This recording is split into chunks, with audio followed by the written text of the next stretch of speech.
You know, it's kind of, and as always, it's an honor to have the ability or the privilege of coming before you, brothers, sharing this week's reminder. And it deals with our sixth pillar. You know, as Muslims, we believe in the seven or the six pillars of Allah subhanahu wa ta'ala. You know, first and foremost, believing in the oneness of Allah. Then we also believe in the angels sent by Allah subhanahu wa ta'ala. And he give us the criterion or the guidance and commands us or obligates us to believe in all the books that were written and accepting that which is proper. And then he give us examples in our prophets, giving us examples or sponsors or mentors who we have the ability to emulate if we have the sincerity and understanding to humble ourselves and follow. And foremost, we must believe in the day of judgment. You know, a lot of people believe, but they really don't believe in the afterlife. And the sixth pillar, which is the pillar I would like to touch on today, is qadr, or predestination. Believe in the fact that Allah subhanahu wa ta'ala has already written everything in our lives and what we're going to experience based on our decisions.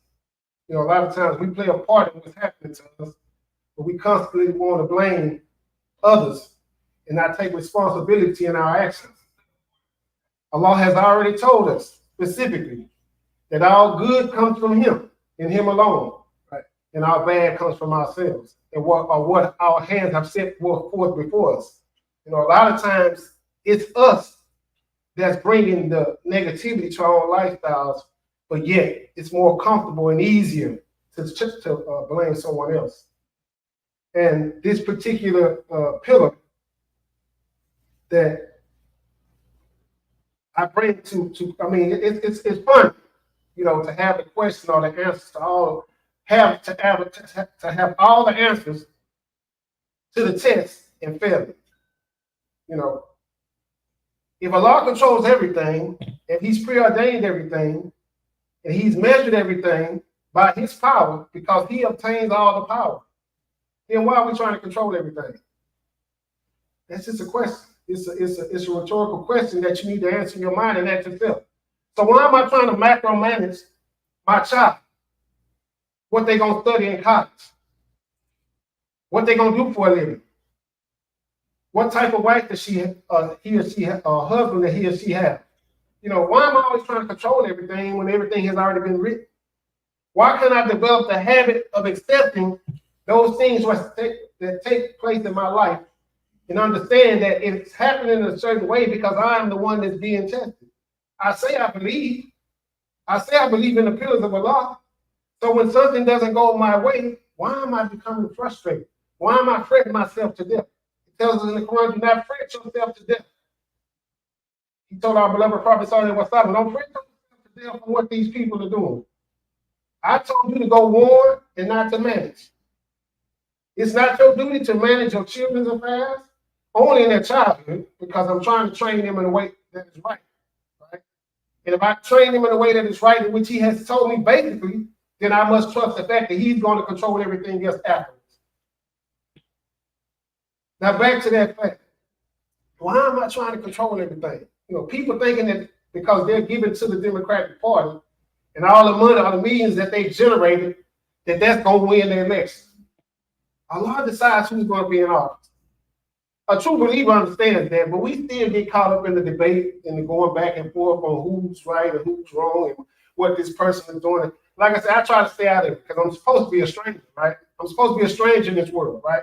That doesn't mean that I don't get involved. No, I'm supposed to be involved because I'm the best example sent for mankind in the real or the environment in which I'm facing. In the workplace. Brothers know I'm a Muslim, but I ain't walking around there with no kufi on trying to tell brothers what they should be eating and all that because I have no control over that. Allah makes Muslims. But if I be the proper Muslim with the proper personality and character, the attractiveness of the way I'm practicing this deen will make a person want to ask me something to where I can give dawah, right? But if the person, it's so easy for me to create prejudice or a wall when I come in trying to tell people what they need to do. I'm not Allah, and I must understand that. So the circumstances, the situations that are taking place, I have a proper way of humbling myself in the process and allowing Allah to control whatever it is in the environment that he's trying to control or is controlling. Let me see. Not trying, is controlling. It's up for me to get an acceptance on what's being done, right? Even though it's wrong. So I have the ability to speak out against it. I have the ability to fix it with my hands, and I have the ability to detest it in my heart, respectfully. So when I do what Allah has ordained for me to do, the best outcome arises. The best outcome takes place. And we as believers believe in the qadr of Allah, and qadr is a word that's used many different ways, and I think it's in the Quran 7 times. You have qadar and you have qadr. You know, and qadar is something that this is how it's going to be. Allah has willed it. Allah. I can't change it.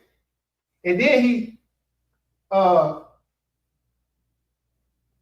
me get that right. Okay, qadar is the final order. Okay. Qadar is something that's measured. Okay, this is what it's going to be for this amount of time. It's the same thing, but not only has he ordained it, he's also measured how long it's going to be ordained. So he's giving me a lifespan. This brother's going to be a believer willingly or unwillingly. And this is the time he's going to be gone. So in that particular time, in the life, it's already been written that before it's over, Yusuf is going to be a true believer, and he's going to respect the fact that when it happens this way, I must get into accordance with that, because I have my will and there's the Lord's will.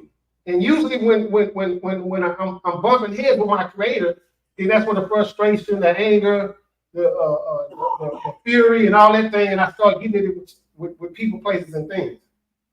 This candidate should be president because such and such and such says. Or they're going to try to send us back to slavery and all that. That's all I hear on Facebook, right? You know what I mean? I want to stay tapped in so I can know where my people are mentally. I'm not going to shield myself from it because I'm a Muslim. It's not my duty to isolate from what's really happening, because I might be the only Muslim some people may ever see, right? Even during a lot of situations, I don't feel good. But respecting the attributes of this Creator that I serve, which is Al-Jabbar, which is he is the one who compels me in situations. Now, I need you right here at this particular time that has already been measured, and I've already ruled it for it to take place. So quit running. I'm running from one situation to the next, from one man's deal to the next, from one female to the next, from one neighborhood to the next, because I ain't having my way. This is what my actions is expressing to the people that are surrounding me. I'm preaching this way, I'm sharing clean, but I'm living dirty. And I wonder why nobody won't take me serious in the way what I say. I say I'm Muslim, but I'm not acting like one. So Allah allowed me to bump my heads and have these experiences and situations in my life to where, you know what, okay, I hear you. You know what I mean? Because that's what's going to happen sooner or later. I'm going to either make a decision to grow up, or I'm going to keep going to the different areas. And wherever I go, I'm going to show up. So the same situation I'm having over here, I'm going to have over there, because it's basically my attitude. It's the fact that I'm not willing to get into acceptance on what Allah has designed, because I say I'm a believer and He's constantly testing me. So the question is, how do we balance free will in the qadr of Allah? Some people rely on themselves. You know, it's what I want, it's what I think, and how I think it should be. That's the problem, right? So I keep bumping heads with people. You know, and it's also important in the Quran when Allah says He checks one set of people by means of another. You know what I mean? So He's going to reveal me to me through somebody else. And if I'm not willing to accept that, then there's something wrong with me. There's a spiritual action that no matter what's going on in my life, that when I become frustrated or angry or oppositional, then there's something wrong with me. It's not the person. The person is a reflection on what my spiritual level is on. But I don't have the ability to comprehend it because I'm not doing a self-analysis. I'm not on with the facts about myself. Everybody know I got an attitude problem, but don't nobody know why I got an attitude. Not even me, right? Something happened to make me like I am. I mean, I got punched in the eye as a kid at 6 years old, and I was traumatized. I didn't find out I was traumatized until I was 39. The Imam has told us that we need to go back, right? We need to go back and find out when all this stuff started happening. When did I become a dude that like to steal off on people? because that's what happened. Once I got hit in the eye, man, and I was traumatized, everybody else get close to that eye. Anybody threat that eye, gonna get it. It's fun of love. I'm sharing facts with you, personal facts, right? But this ain't something that we do. But if we had the ability to do that, we can learn through the process of whatever's happening in our life, and we can grow, and we can become more knowledgeable. We can become more understanding and tolerant and patient with other people, because I know where I'm at. I can't control the thoughts that go into my mindset, basically based on what I'm hearing every day. Not only through gossip and backbiting, but through music, through people's opinions. I have the ability to control how it affects me. And I can't do that effectively without being in a state of consciousness or regardless. I mean, even though I'm sharing this information with you, I'm still failing. But the fact is, I'm willing to keep trying. I'm willing to keep getting back up. I'm not willing to let the whispers of Shaitan tell me, man, you ain't gonna never get it right. All I gotta do is keep trying. They mistakenly believe that all their success is because of their own planning and effort. Reliance or convincing them that they can do anything. You know, we all grow up wanting to be more than what we are. It's in our nature. It's in our nature to be the best. It's in our nature to be better. But it has to be done with humility, something that a lot of us don't have. And usually I find out that I'm not being humble when I start getting into conflict with other people. See, a lot of them forget, hold up, you ain't. Just look at the story of Musa alayhi salam and Dua Kifl. When soon as Moses found out, alayhi salam, that somebody had more knowledge than him, he wanted to go see him. He was already knowledgeable, right? When Allah SWT told him there's somebody more knowledgeable than you, he wanted to go hang out with him. I need to see what's going on, because he don't see the fact that next year I need to find out who's better than me so I can become better. He ain't saying that, but his actions are saying that. See, a lot of times you just observe people, they actually gonna tell you what's in their heart, right? Whatever's in his heart is gonna let you know exactly who that person is. If you just kick it with them long enough, you have observed them, what's in their heart gonna become manifest through their actions and the way they carry themselves. So he asked him, could he hang with him? And he told him off the top, brother, you ain't gonna be able to stay patient, man. I really don't need you around me. I'm just making it an everyday conversation. But if Allah has decreed for this to happen, follow me. But whatever takes place, don't question me. I'll explain it to you later. This goes to show you that a lot of us think we're humble, but situations and circumstances will reveal to us if we're humble or not. So we already know what happened. He went on the boat with some people, and the man scuttled the boat to where it would sink. He saw a 9-year-old boy. He killed a little boy. He saw they came up and built a wall. I mean, you know the stories. Forgive me for not giving you, but I really don't have the time. So after he kept on questioning the brother, and the brother, for the last time, Musa said, okay, ain't gonna buddy in no more. He told him why he did everything, right? That was just a lesson for Musa alayhi salam. Look here, we're gonna always run into somebody that's more knowledgeable than we are. We're always gonna run into somebody that's more handsome than we are. We're always gonna run into somebody that's more grateful than we are, patient than we are, tolerant than we are. But in the circumstances of the situation that's taking place, are we willing to accept that? Oh, that brother, yeah, he did man. Now, yeah, I mean, he sailed over, get high and everything else. Satan had put a thought in my head to justify why I don't like him, which really is really jealousy. Something that's naturally within ourselves. Jealousy, being envious, arrogant, full of pride. These are things or character defects that we have that will crop up that we must be willing to check. And Allah controls us, and he molds us, and he compels us, he restores us, and he sustains us, and he debates us through experiences to teach us this. He's never going to give me patience, but he's going to put me in impatient situations in order for me to develop patience, right? He knows I'm arrogant, right? But he's going to put me around more arrogant people to see if I'm willing to humble myself in the process so I can become more tolerant and caring and understanding. So what I'm saying is it's better to understand than to be understood, because it's not about me. It's about pleasing Allah subhanahu wa ta'ala. That's what this whole process is about. Pleasing God. Right? It ain't about being this and being that. I have the right to enjoy that, but I can't allow it to affect me for my primary purpose, and that's to be a maximum service to Allah subhanahu wa ta'ala and to those who are behind me or next to me or behind me that struggle. Assalamu alaikum.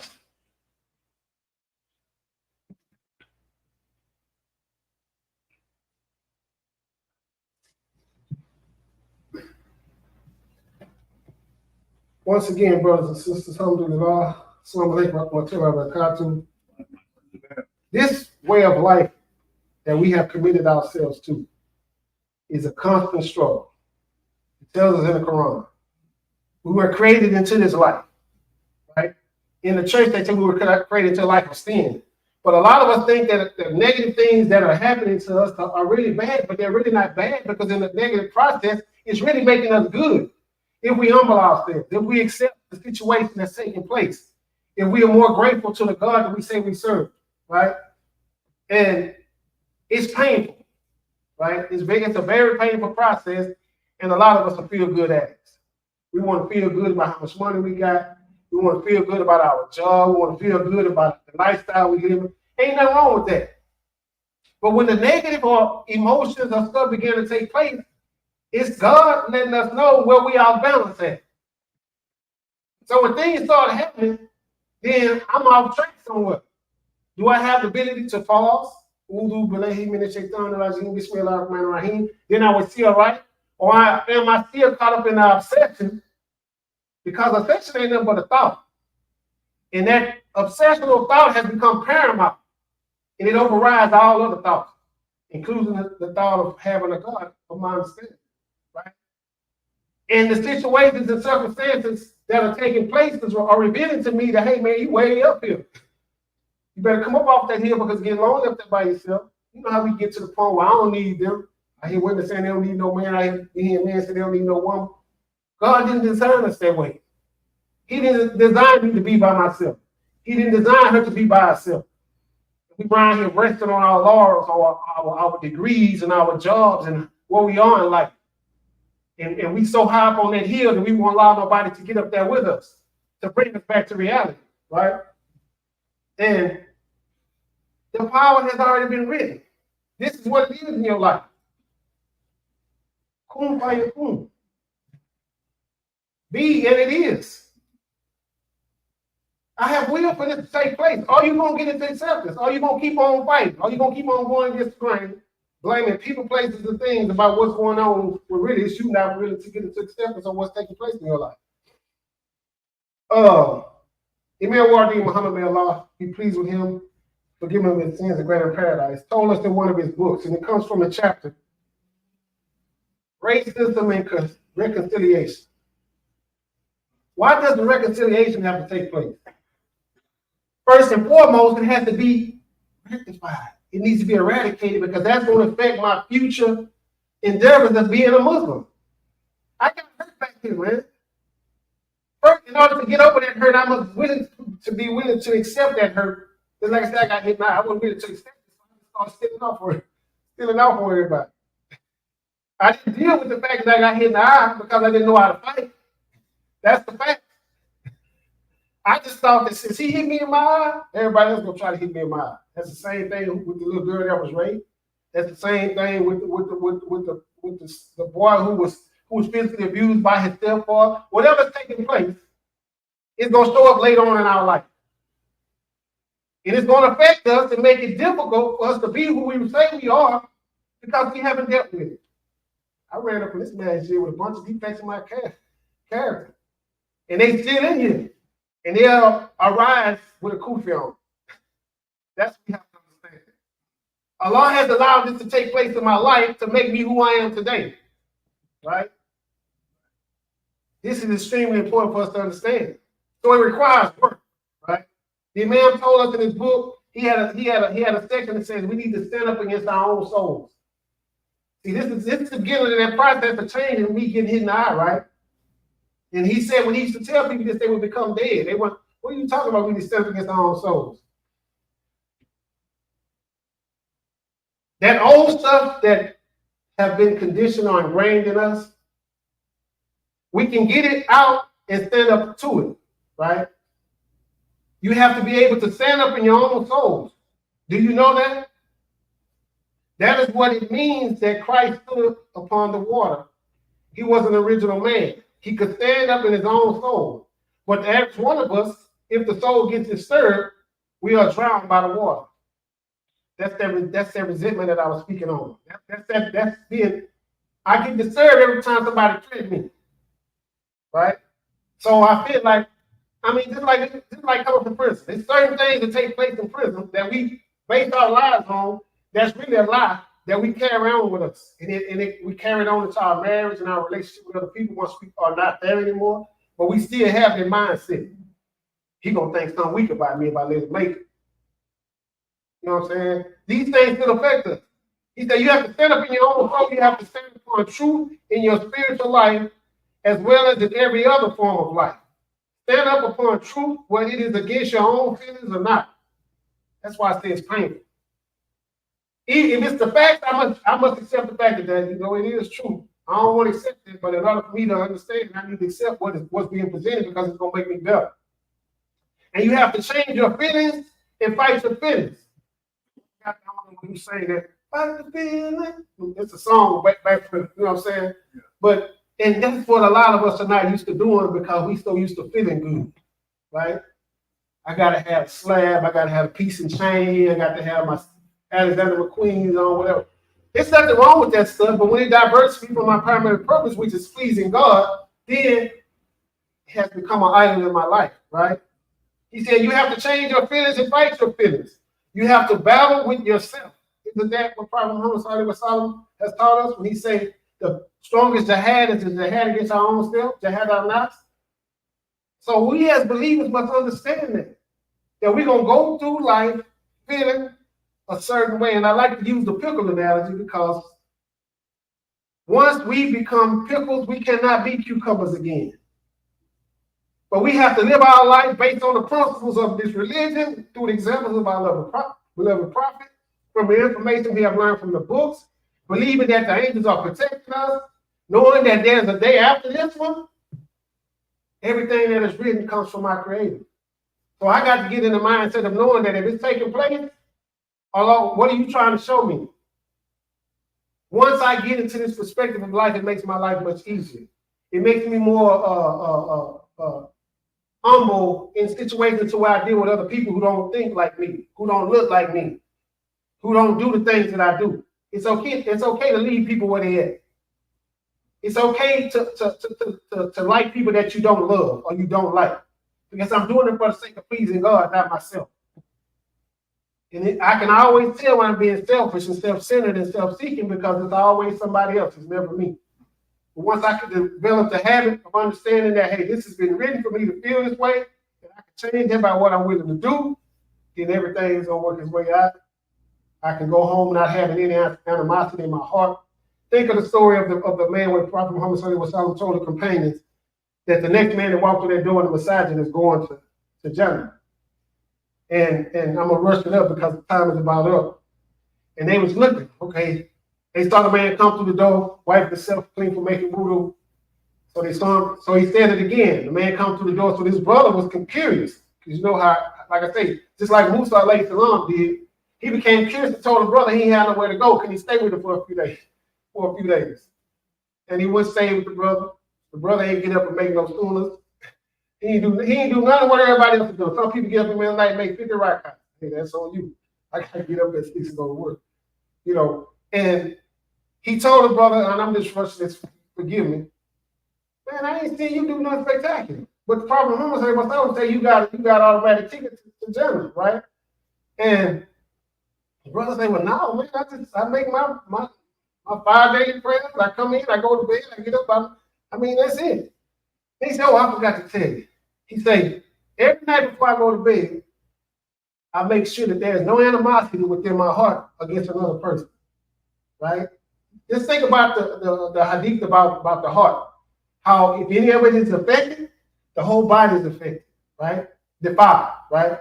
And that's just an expression of the fact of how important it is for us to maintain peace with everybody. We say we're Muslims, even though I don't like you, I'm peaceful of the fact that, hey, I'm aware of that, which helps me protect you from my selfishness and self-centeredness and my opinions and things of what I have about you, because I'm loving you for the sake of Allah. That's it. I'm loving you for the sake of pleasing the God that I serve. It ain't because I like you. I don't like the things you do, but you're really a good person. And there's a hadith that speaks about focusing on the sin in the person and not the person themselves. Because a lot of us have been defected or dysfunctional in our upbringing, and we have these characteristics and behaviors about ourselves that people don't like, but they don't have the intelligence to understand the fact that that's who you are. So we accept them for who they are. As long as they respect the fact that, hey, we're at work and you're doing the best job you can, I'm doing the best I can, we get paid, we going home, we'll be in our families. I don't care if you're a Trump supporter or a Kamala supporter, it don't matter. That ain't gonna make our job better. So he tells us that a boxer has to be trained for a fight. The same way we have to be trained about this religion. We have to train ourselves in this religion daily, because we got to go out there in the field when we walk up out this door. So if there's anything that I've said that's been pleasing or reminding to you that you may have forgotten about that will make you want to, then you give that glory and power to Allah subhanahu wa ta'ala. He is our Rabb. He is who we rely on. Anything that we're going through, that's who we ask. He obligates us to ask him, to trust him, to do what he has ordained for us to do. And when we do that, it makes our lives just that much better. But we still gonna go through it. But when these things crop up to affect that relationship we have with our Rabb, we need to be willing to get in a state of evolution. Purify ourselves, purify my mindset. Wash my hands clean for the things that I've been picking up, or wash my feet for what I've been walking towards that's not pleasing to you, Allah subhanahu wa ta'ala. And if it's anything that I've said that I may have made a mistake and mispronounced, actually, please forgive me, because I'm still going to be a work in progress until the day I die. And it's always an honor to come here to New Africa, and help out, because we're all struggling in this deen. And those of us who are leading have lives and families to attend to. And we're here to support each other. Believers are the protectors of one another. That's what we do. Imam Tyree called me just a couple of days ago. And that, to be honest, I didn't want to come. I let it go a whole day before I responded. I texted back again, but you still need me to go over there, I'm willing to go. Because it ain't for me. It's for Allah. Right? So whatever you had planned, that's going to coming here is going to protect you from what you had planned. And 9 times out of 10, it wasn't pleasing to him. Right? And this is how we practice this deen. This is how we apply this deen. Because if I'm praying, I ain't doing nothing wrong. And there's a hadith that speaks about the brother who's stealing, that's not a Muslim when he's stealing, even though he's a Muslim. But he was stealing before he became Muslim. He just haven't changed the behavior. So that's what we have to understand. When we come into this religion with baggage, we're willing to help you unpack. You got to get the right brothers and sisters to show you exactly what to do. Change is inevitable, right? And until you become willing to change whatever it is that ran you up in here, because 9 times out of 10, some ran you up in here. You just wasn't, I know I wasn't sitting out there smoking no weed saying, you know what? I think I'm gonna go to the bad shit today and see what I can learn about Islam. Now, something happened. Something put some fear in my life and ran me up in here, and I ain't had nowhere to go. And I was willing to take Shahada and everything. It happened in prison. When I got caught up in that ride in Mexico, out of Dallas and Houston, and I was in, and there were number 2 blacks in the gym, and it went down. And they came in and they tear gassed, and I was, wait, I ain't afraid to tell it because somebody needs to hear it. And I was crying and told Allah, when you get me out of this time, I ain't never coming back. That was the first time. I went 6. Look how long it took for me to get it. Think about the veteran Arabs when they say, we believe. And Prophet Muhammad said, no, don't say you believe, just say you have submitted.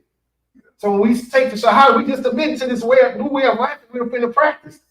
Because this is a practical lifestyle. I ain't used to doing nothing that's a day for me to do. Believing in no books and things I can't see. That's the attitude I had.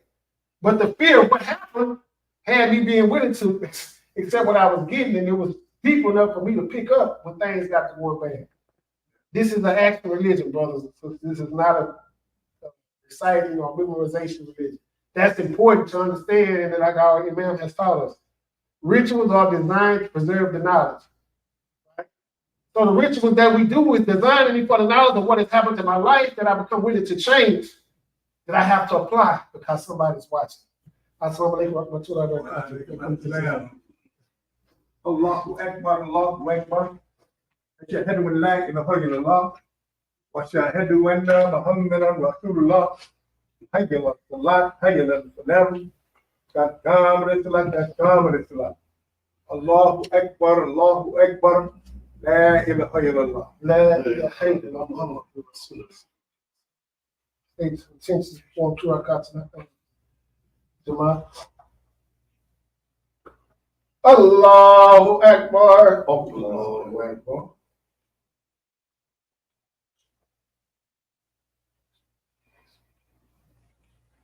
Bismillahir Rahmanir Rahim. Alhamdulillahi Rabbil Alameen. Ar-Rahmanir Rahim. Maliki Yawmiddin. إياك نعبد وإياك نستعين اهدنا الصراط المستقيم صراط الذين أنعمت عليهم غير المغضوب عليهم ولا الضالين.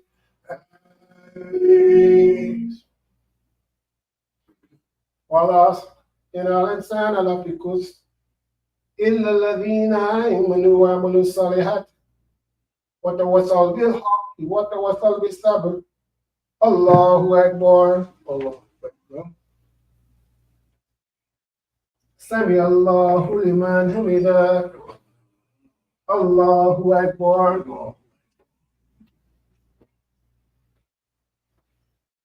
Allahu Akbar. Allahu Akbar. Allahu Akbar.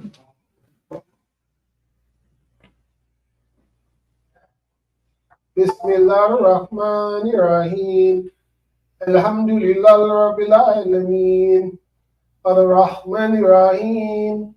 Maliki Yawmiddin. Iyyaka na'budu wa iyyaka nasta'in. Ihdina as-siratal mustaqim. Siratal ladzina an'amta alayhim. غير المغضوب عليهم ولا الضالين. آمين. قل هو الله أحد الله الصمد لم يلد ولم يولد ولم يكن له كفوا أحد. الله أكبر. سمع الله لمن حمده. Allahu Akbar.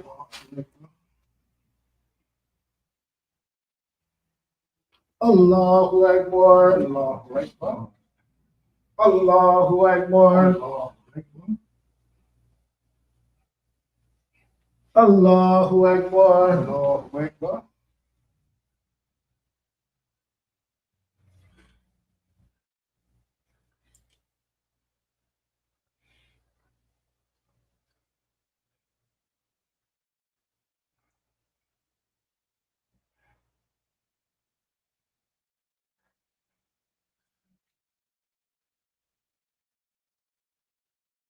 Assalamu alaikum rahmatullah. Assalamu alaikum rahmatullah. Assalamu alaikum wa rahmatullah. Assalamu alaikum wa rahmatullah. Oh Allah, we cannot manage this life ourselves without you. Please make of our lives what you want it to be, what you prefer it to be. Please do not allow us to act on our own. Help us to act only in obedience to your will, Allah. We hear you and we obey. Please forgive us for asking your forgiveness. Ameen. Ameen. Couple of them, Allah, accept our prayer. Allahu Akbar. Allahu Akbar.